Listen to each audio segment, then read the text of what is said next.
நீங்கள் சுவாமி தரிசனம் பண்ண வேண்டிய நோக்கம் எப்போவுமே சின்ன வயசுலேருந்து திருச்செந்தூர் வர்றது வழக்கம். அப்பா எப்பயும் கூப்பிட்டு வருவாங்க. நிகழ்ச்சிக்குள்ளே போகிறதுக்கு முன்னாடி சரியாக 4 நாளைக்கு முன்னாடி வந்து கும்பிட்டுட்டு போனேன். நான் 10ஆம் வகுப்பில் நம்ம ஊர்லேருந்து பாத யாத்திரையெல்லாம் வந்திருக்கோம். ஆமாம், இப்போயும் அது மாதிரி வர்றதுக்கான நேரத்துக்காக காத்திருக்கோம்.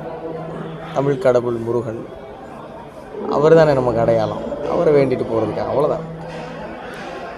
பிக் பாஸ் வந்து வின் பண்ணியிருக்கீங்க, எப்படி இருக்குது உங்களோட மனநிலை? எப்படி இருக்குது? அது கீழ்மட்டத்தில் போய் ஒரு வின் பண்ணுறது பெரிய விஷயம். எல்லாருமே ஏதோ ஒரு கட்டத்தில் கஷ்டப்பட்டு தானே மேலே வர்றாங்க. இது என்ன கொஞ்சம் சிறப்பு அப்படின்னா, எல்லாரும் ரொம்ப கஷ்டப்பட்டு ஒரு கட்டத்துக்கு போய் ஒரு அடையாளம் கிடச்சி ஒரு பிரபலமாகி அப்புறம் இந்த மாதிரி நிகழ்ச்சியில் வெற்றி பெறுவாங்க. நம்ம அப்படி இல்லாமல் நேரடியாக போய் வெற்றி பெற்றிருக்கோங்கிறது அது எல்லாரும் சொந்தமாக அவங்க வீட்டிலேருந்து ஒரு புள்ள போய் ஜெயிச்ச மாதிரி நினைக்கிறாங்க. அது பிக் பாஸ் நிகழ்ச்சி டைட்டில் வின்னருங்கிறத விட எல்லாரும் அவங்க வீட்டிலேருந்து ஒரு புள்ள ஜெயிச்ச மாதிரி நினைக்கிறாங்கல்ல, அதுதான் ரொம்ப ரொம்ப நெகிழ்ச்சியாக இருக்குது. கண்டிப்பாக தமிழ் வந்து இன்றைக்கி வந்து குறுகிட்டு வருது. அதே நேரத்தில் நீங்கள் தமிழை மட்டுமே பேசி பிரபலமாக்கி இன்றைக்கி ஒரு பிக் பாஸ் டைட்டில் வின் அளவுக்கு இருந்தீங்க. அது எப்படி இருக்குது? இன்றைக்கி உண்மையிலே இன்றைக்கி இருக்கிற எல்லா பெற்றோர்களும் சரி, தலைமுறையும் சரி, தமிழ் மேலே பெரிய காதலோடு இருக்கிறாங்க. எப்படி உணவு முறையில் இன்றைக்கி ஒரு பெரிய விழிப்புணர்வு வந்திருக்கோம். நம்ம சாப்பிட்ற உணவு வந்து ஆரோக்கியமானதாக இருக்கா, இயற்கையானதாக இருக்காங்கிற மாதிரி பார்க்க ஆரம்பித்தாங்களோ, அதே போல் மொழியில் இருக்கிற கலப்படத்தை நீக்கணும்னு எல்லாருக்குமே ஒரு பெரிய விழிப்புணர்வு வந்திருக்கு. நமக்கு தமிழ் தான் தெரியும், அவ்வளோதான், வேறு ஒன்றும் தெரியாது. நம்மக்கிட்ட என்ன இருக்கோ அதை வச்சு தானே போராட முடியும். இன்றைக்கி இதை வச்சு போராடலாம், இதை வச்சு போராடினா உலகத்தில் அங்கீகாரம் கிடைக்கிது அப்படின்னு நிறைய பேர் அதை செஞ்சு காட்டியிருக்காங்க. அதில் நம்ம ஒருத்தர், அவ்வளோதான், வேறு ஒன்று. தமிழ் மொழிக்கு நீங்கள் செய்யக்கூடிய தொண்டு என்ன? தமிழ் மொழிக்கு நம்மளாம் தொண்டு செய்ய முடியாது.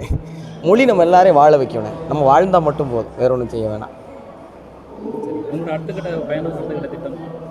ஆனால் ஊடகவியலாளனா பேச்சாளனாக பயணிச்சுக்கிட்டு இருக்கோம். அதே தான் என்டர்டெய்னர், ஊடகவியலாளன். அது எந்த ஊடகமாக இருந்தாலும் சரி, அது தொலைக்காட்சியோ சமூக ஊடகமோ திரையோ, எதில் வாய்ப்பு கிடைக்குதோ அதில் நம்மளுடைய சிறப்பாக என்ன செய்ய முடியுமோ நம்மளுடைய உழைப்பை கொடுத்து மேலே மேலே வரணுங்கிறது முயற்சி. பார்ப்போம், எல்லாம் அவர் கையில் தான் இருக்குது, நம்ம கையில் என்ன இருக்குது. நடிகர் அர்ணவ் 2 வருஷத்துக்கு நீங்கள் வந்து பேட்டி எடுக்கீங்க, ஒரு புறக்கணிச்சாரு. அர்ணவ் கூட நீங்கள் வந்து இந்த போட்டியில் கலந்து வச்சுருக்கீங்க, அதை எப்படி பார்க்குறீங்க? நான் ஊடகவியலாளனாக தான் பயணத்தை தொடங்கியிருக்கோம். நிறைய பேரை பேட்டி எடுத்திருக்கோம். எல்லாரையும் பேட்டி எடுக்கிறவங்க வேலை. அர்ணவனே அப்படி தான் பேட்டி எடுத்தோம். அந்த பேட்டி நல்லா தான் போச்சு. அப்போ அவருக்கு அப்போ அவர் சம்மந்தமாக ஏதோ ஒரு செய்தி பெரிய அளவில் போயிட்டு இருந்தது. அப்போ அவர் பேட்டி எடுத்தோம். உடனே அவர் வந்து சந்திக்க சொன்னார், பேட்டி எடுத்தோம், நல்லபடியாக போச்சு.